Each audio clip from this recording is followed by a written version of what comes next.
Saudi अरब भुला दे। Israel के खिलाफ एकजुट होना चाहिए, हिजबुल्लाह चीफ ने कहा। इजराइल के खिलाफ एकजुट होना चाहिए और हम सऊदी अरब के साथ अपने मतभेदों को भुला दें, ये कहा जा रहा है। अब देखिए इजराइल भी जिस तरीके से वहां मार रहा है अपने दुश्मनों को, तो वो दुश्मन भी जो एक दूसरे के साथ कभी अदावतें रखते थे अब कह रहे हैं एकजुट हो जाओ, पहले इजराइल से निपटो फिर आपस की देख लेंगे। लेकिन सर ये क्या इजराइल के खिलाफ ये एकजुटता उसका जो अपना संकल्प है उसको डिगा सकता है क्या? ये कुछ दिनों का है, देखिएगा सारे ठंड पड़ जाएंगे। सऊदी अरेबिया ना कतार में आ गया, उसने कर दिया, उनकी सिक्योरिटी कंसर्न हो सकती थी, मगर मेरे ख्याल से सऊदी अरेबिया ने मना कर दिया हिजबुल्लाह के साथ हाथ जोड़ने के लिए। उन्होंने कहा मरे हुए हो आप, ये जाएंगे तो खुद मरेंगे।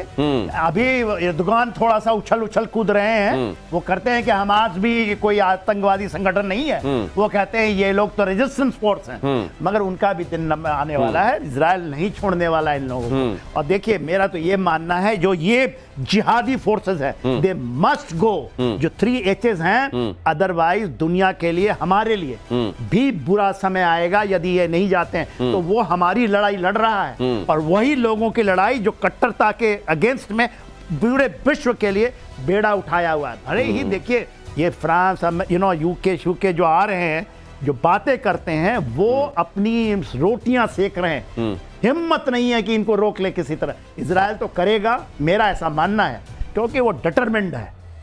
कोई भी आतंकवाद को कहीं भी किसी भी रूप में अगर पनपा रहा है तो ये कभी ना सोचे कि ये आतंकवाद का दानव एक दिन जब दूसरों से फारिग होगा तो उसको छोड़ देगा ना, उसका पेट कभी नहीं भरता, पनपाने वाले को भी खाता है। पाकिस्तान भुगत रहा है। और अगला गाजा पर इजराइल का हमला जारी। गाजा सिटी पर आईडीएफ का जबरदस्त अटैक। इजरायली सेना ने विस्फोटकों से भरे बख्तरबंद वाहनों को रिमोट से उड़ाया। आसपास की रिहायशी इमारतें भी मलबे में तब्दील हुई। ये आईडीएफ यहाँ किस तरीके से ऑपरेशन कर रहा है हर दिन हम आपको बता रहे हैं। गाजा को समतल करके गाजा का एकदम ही नया स्वरूप सामने लाना चाह रहा है इजराइल, और अमेरिका भी इसमें साथ दे रहा है। बाद में अमेरिका के भी बहुत बड़े बड़े एम्बिशंस हैं गाजा को लेकर, लेकिन फिलहाल यहाँ पर कम से कम जो यहाँ से गंदगी हटाने वाला काम है वो तो इजराइल कर रहा है। नहीं, इजराइल तो कर रहा है। देखिए लोग जो उसके पक्ष में खड़े होते हैं, तो मैं ये कहता हूँ, बोलते हैं 50 बंधक हैं, उसमें 23 उस बचे हैं, आप उनको वापस कीजिए। 2000 बोलते हैं हमास, मगर उनको वापस कीजिए ना। 20 लाख लोग हैं, मगर आप अभी भी 2000 के साथ खड़े। कुछ लोगों ने आवाज उठाई थी, 3 को कल मारा है पब्लिकली, और उस तरह से मारा है जो आपने देखा होगा किसी जगह में ISIS कत्ल करता था, और ऐसे उन्होंने गोली मारी है पैर से मार करके। तो देखिए ये कट्टरता हैज टू गो। मैं नहीं मानता, मैं भी उनके रखता हूं दर्द, जो मारे जा रहे हैं उनको बहुत तकलीफ है, मगर है क्या कि वहां पर जो आपने जिहाद शुरू किया है, इन लोग क्यों नहीं खड़े होते? हमास केवल 2000 बचे हैं अभी। कोई कहता है कि नहीं 20,000 और पैदा कर लिया, ऐसा नहीं है। 2000 एग्जैक्ट फिगर है। और मैं तो ये आपके माध्यम से ये कहूंगा कि हमास के लोग जो वहां पर हैं गाजा में, guardian please stand against this Hamas. क्यों आप मरना चाहते हैं? मेरे ख्याल से रुकेगा यदि जस्ट आप 23 जो भी बचे हैं उनको वापस कीजिए, लेकर आइए, लड़िए। यदि हम लोग होते तो शायद, यदि आप वहां होते तो आप जरूर खड़े होते। 2000 जो ये कट्टरपंथी हैं, जो कि टेररिस्ट हैं, उसके अगेंस्ट खड़े होइए। देखिए उसके बाद यदि कट्टरपंथियों के खिलाफ हमेशा हर जगह लोगों को आवाज उठाने की आवश्यकता है, क्योंकि जब ये पनपता है तो एक दिन फिर ये जाहिर है ये भस्मासुर हो जाता है। और गाजा पर इजराइल का हमला जारी। गाजा सिटी पर आईडीएफ का जबरदस्त अटैक हुआ है। इजरायली सेना ने विस्फोटकों से भरी बख्तरबंद गाड़ियों को उड़ाया है। ये खबर मैंने आपको दिखाई किस तरीके से वहां ऑपरेशन चल रहा है। और अगली खबर यह है, तुर्की के राष्ट्रपति ने हमास को क्लीन चिट दी है। तुर्की के राष्ट्रपति एर्दोगन ने हमास को क्लीन चिट दी। अब ये पूरे इस्लामिक वर्ल्ड का खलीफा बनना चाहते हैं, इसलिए ये क्लीन चिट दे रहे हैं। एर्दोगन ने हमास को आतंकी संगठन मानने से इनकार कर दिया। हमास आतंकी संगठन नहीं है, प्रतिरोध वाला समूह है, एर्दोगन ने कहा। गाजा में इजराइल नरसंहार कर रहा है, एर्दोगन ने कहा। गाजा में हत्याओं के लिए नेतन्याहू जिम्मेदार हैं, एर्दोगन यहां पर आपको यूनाइटेड नेशंस के मंच पर खड़े हुए दिखाई दे रहे हैं। वो कह रहे हैं कि हमास तो असल में एक प्रतिरोध करने वाला समूह है, वो एक रेजिस्टेंस फ्रंट है, वो इस तरीके का कोई आतंकवादी संगठन नहीं है जिसको इजराइल वहां पर हटा रहा है। ये देखिए, ये जो नजरिया है कि हम ये इसी नजरिए की वजह से आज वर्ल्ड सफर कर रहा है सर। और मुझे लगता है कि जब तक दुनिया में फूट डाल कर राज करने वाली जो नीयत है वो कायम है, मुझे लगता है चलता भी रहेगा। एब्सोल्युटली। देखिए एर्दोगान आज के दिन में हमास को कोई नहीं मानता इज ए रेजिस्टेंस फोर्स, ये मानते हैं, और कुछ लोग जो हैं अरब वर्ल्ड में भी ये शायद मानते हों, खुलकर नहीं आते। मगर अमेरिका भी इसको एक टेररिस्ट ऑर्गेनाइजेशन बोलता है, इवन यूएन के अंदर में इसको डेजिग्नेटेड टेररिस्ट ऑर्गेनाइजेशन। हमास के ऊपर नहीं, फिलिस्तीनियों के ऊपर नहीं, हमास को मानते हैं। कैसे ये यूनाइटेड नेशन के अंदर में बैटिंग कर सकते हैं? और इन नाटो के सदस्य हैं ये, तुर्की नाटो का सदस्य है। ओपन मंच में इस तरह की बातें करना, मेरे ख्याल से यदि कहते हैं तो पाकिस्तान भी नहीं कहता कि हमास को नहीं कहता कि ये रेजिस्टेंस फोर्स है। कुछ लोग बोलते होंगे, आसिम मुनीर बोलते होंगे, मगर ये बहुत बड़ी चीज है जो world must take a note of it.